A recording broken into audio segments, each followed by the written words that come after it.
G20 meeting तो खत्म हो चुका है, लेकिन क्रिप्टो के लिए क्या हुआ? उस मीटिंग में क्रिप्टो को आखिर किस तरीके से रेगुलेट करने की बात की गई है, अब वो सारी चीजें इस वीडियो में हम लोग समझेंगे। बहुत सारी चीजें निकल कर आई है जिसे आपको समझना बहुत ही ज्यादा जरूरी है। साथ ही साथ हम लोग बिटकॉइन की बात करेंगे, क्योंकि बिटकॉइन में एक डंप हम लोग को देखने को मिला है, तो इसका रीजन क्या है वो हम लोग समझेंगे, और नेक्स्ट मूव क्या हो सकता है उसके बारे में भी हम लोग बात करेंगे। और G20 में जो भी सारी चीजें हुई है उसके बारे में मैंने ट्विटर के थ्रू आप लोग को बहुत अच्छे तरीके से एक्सप्लेन किया है, पॉइंट टू पॉइंट, बहुत ही आसान लैंग्वेज में यहाँ पर मैंने आपको बताने की कोशिश की है। तो जितने भी लोगों ने ट्विटर पर फॉलो नहीं किया है जरूर कर लीजिएगा। तो यहाँ पर जो सबसे फर्स्ट पॉइंट है वो ये है कि IMF and FSB collaborated on a paper about crypto currencies for G20 countries.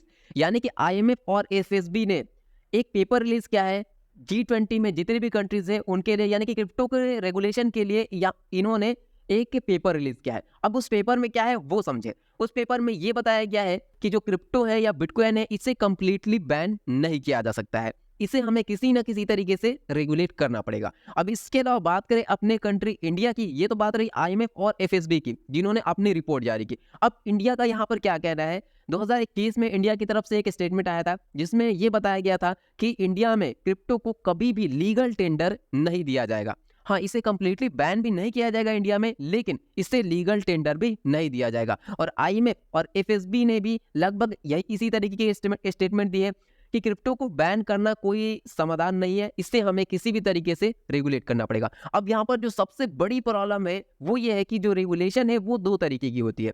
Regulation या तो क्रिप्टो एक्सचेंजेस या जो क्रिप्टो यूजर है उसके हित में किया जा सकता है, उसके बेनिफिट में किया जा सकता है, या तो कंप्लीटली उसके अपोजिट, यानी कि समझिए कि इतने बुरी तरीके से किया जा सकता है जिससे लोग पूरी तरीके से परेशान हो जाए। जैसे कि इंडिया में क्रिप्टो पर करेंटली जो टैक्स लगाया गया है, तो क्रिप्टो बैन नहीं है, रेगुलेट ही समझिए किया गया है, लेकिन जो टैक्सेस हैं, जो रूल्स हैं, उससे कहीं ना कहीं जो यूजर्स हैं वो बहुत ज्यादा परेशान है। तो इस तरीके से अगर रेगुलेशन हुआ तो कहीं ना कहीं क्रिप्टो के ऊपर बहुत ही गंदा इम्पैक्ट आपको और हम लोग को देखने को मिलेगा। अब हमें देखना यह है कि आखिर किस तरीके से ये रेगुलेशन होता है। ओवरऑल वर्ल्ड में बात करें तो बहुत सारे सपोर्टर्स भी है और बहुत सारे क्रिप्टो के खिलाफ वाली कंट्रीज भी है। अगर सारी कंट्रीज मिलकर के समाधान निकाले तो फेवर में जा सकता है, लेकिन अगर एक पर्टिकुलर कंट्री अपने हिसाब से अगर रूल्स एंड रेगुलेशन बना दिया अपने देश के लिए, क्योंकि बैन तो करना इम्पॉसिबल है, तो अगर अलग तरीके से रूल्स एंड रेगुलेशन अपने कंट्री के लिए बनाती है तो ये बहुत ज्यादा नुकसानदेह साबित हो सकता है। तो आपको अपडेट से अवेयर रहना है, एक न्यूज मार्केट को डंप और पंप कर सकती है, तो आप लोग को ट्विटर पर हमें फॉलो कर लेना है। अब दूसरा पॉइंट यहाँ पर यह है, they believes banning cryptocurrency completely is not a good idea and could cause issues। तो यहाँ पर FSB और IMF का ये कहना है कि क्रिप्टो करेंसी को बैन करना ये कोई सोल्यूशन नहीं है, इससे बहुत सारी और अदर प्रॉब्लम्स आ सकती है। और कहीं ना कहीं इंडिया भी लगभग इसी तरीके से काम कर रहा है कि हम बैन तो नहीं करेंगे लेकिन इसे कभी लीगल टेंडर भी नहीं देंगे, जो कि एक समस्या वाली बात है। बट यहाँ पर बैन नहीं होगा ये तो कंफर्म है। तो यहाँ पर इसे रेगुलेट किया जाएगा, बैन करना किसी भी देश के लिए इम्पॉसिबल है अकेले में। उसके बाद जो थर्ड पॉइंट है वो ये है कि regulators face challenges when crypto is used for cross border payment. अब यहाँ पर जो रेगुलेटर्स है, यानी कि रेगुलेशन में जो सबसे बड़ा चैलेंज है वो ये है कि क्रिप्टो का ट्रांजेक्शन क्रॉस बॉर्डर, यानी कि एक देश से दूसरे देश में बहुत ही आसानी से किया जा सकता है। अब इसे ट्रैक कर पाना या इसे रोकना कहीं ना कहीं इम्पॉसिबल है क्रिप्टो इंडस्ट्री में। तो रेगुलेटर्स के लिए जो सबसे बड़ी प्रॉब्लम है वो यही है, और हम लोग के लिए जो सबसे बड़ा बेनिफिट है वो यही है, क्योंकि हमें चाहिए डिसेंट्रलाइजेशन, हमें चाहिए कि हमारा डाटा कोई ट्रैक ना कर पाए।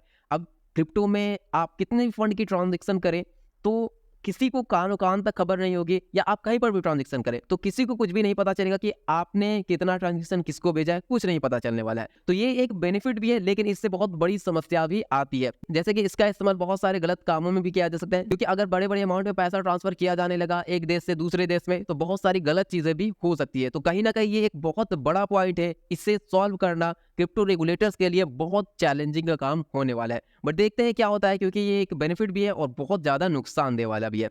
उसके बाद फोर्थ पॉइंट है, they recommended a comprehensive approach to regulate crypto protect the economy। और किसी भी कंट्री के इकोनॉमी को बनाने के लिए ये सारे जो एसेट्स है या डिजिटल एसेट्स है इनको रेगुलेट करना काफी ज्यादा जरूरी है, क्योंकि क्रिप्टो एक बहुत बड़ा स्पेस, बहुत बड़ी इंडस्ट्री बन चुकी है फाइनेंस की कैटेगरी में, तो इसे रेगुलेट करना बहुत ज्यादा जरूरी है। उसके बाद पांचवा पॉइंट है, instead of ban they suggested using anti money laundering rules for virtual asset. यानी कि जो क्रिप्टो करेंसी है उसे तो बैन नहीं किया जा सकता है, लेकिन इस पर जो रूल्स लगाया जाए वो एंटी मनी लॉन्ड्रिंग के रूल्स लगाए जाए, यानी कि इस तरीके से रूल्स लगाए जाए ताकि इसका मनी लॉन्ड्रिंग में इस्तेमाल ना किया जा सके। तो ये बिल्कुल सही चीज है। अब देखते हैं किस तरीके से क्या होता है, ये आने वाले फ्यूचर में हम लोग को पता चलेगा। उसके बाद 6 पॉइंट है, enforcing ban on crypto is difficult and can create problem. अब क्रिप्टो को बैन करना बहुत ज्यादा डिफिकल्ट है, ये बहुत सारे प्रॉब्लम क्रिएट कर सकता है, जो कि मैंने आपके स्टार्टिंग में ही बताया है। 7वां पॉइंट है, the paper aims to help G20 nation great global rules for crypto currency. अब जो पेपर रिलीज किया गया है IMF और FSB की तरफ से, तो इसका मेन पर्पस ये है कि जो G20 की कंट्रीज है, जो नेशंस है, वो क्रिप्टो को लेकर के एक अच्छा रूल्स निकाल सके,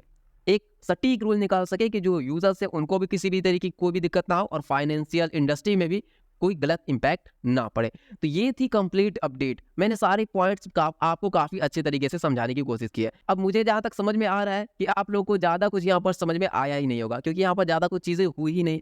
इंडिया के पास एक बहुत बड़ा मौका था क्रिप्टो को अपने मुताबिक रेगुलेट करने का या अपना एक स्ट्रॉन्ग प्रपोजल डालने का, लेकिन इंडिया ने कुछ नहीं किया। जो 2021 में इंडिया की तरफ से स्टेटमेंट था कि हम क्रिप्टो को लीगल टेंडर अपने इसमें नहीं देंगे, लेकिन कभी बैन भी नहीं करेंगे, तो सेम वही चीजों पर अटका हुआ है सारा कुछ। अब ये जो G20 की होस्टिंग है वो ब्राजील के पास जा चुकी है। तो ओवरऑल अभी ज्यादा कुछ खास है नहीं, बस यही सारी चीजें की गई है कि क्रिप्टो को अब रेगुलेट करना है बस। अब बात कर लेते हैं हम लोग बिटकॉइन के बारे में। बिटकॉइन में करंटली हम लोग को एक डंप देखने को मिला है, लेकिन यहाँ पर अच्छी चीज ये है कि बिटकॉइन जिस पोजीशन पर है या जिस प्राइस पॉइंट पर है, यहाँ पर एक बहुत ही स्ट्रॉन्ग सपोर्ट है। यहाँ पर आप देखिए, first time resistance, second time resistance, जब इसको इसने ब्रेक किया तो फिर सपोर्ट, फिर यहाँ पर दूसरी पर आकर के यहाँ पर सपोर्ट ले रहा है। लेकिन यहाँ पर प्रॉब्लम वाली चीज क्या है कि 200 EMA और 20 EMA का यहाँ पर क्रॉस ओवर हो चुका है, जो कि एक डेथ क्रॉस ओवर है। ये बहुत ज्यादा बेयरिश होता है। अब इसका रिजल्ट हम आपको दिखाई देते हैं कि ये जब जब भी क्रॉस ओवर हुआ है तो क्या हुआ है। देखिए, जो 20 EMA है, अगर नीचे से 200 EMA को क्रॉस करता है तो इसका मतलब कि मार्केट अब बुलिश मोमेंटम में जाने वाला है। अब देखिए, यहाँ पर जैसे ही ये क्रॉस ओवर हुआ उसके बाद मार्केट बूम एकदम ऊपर की ओर।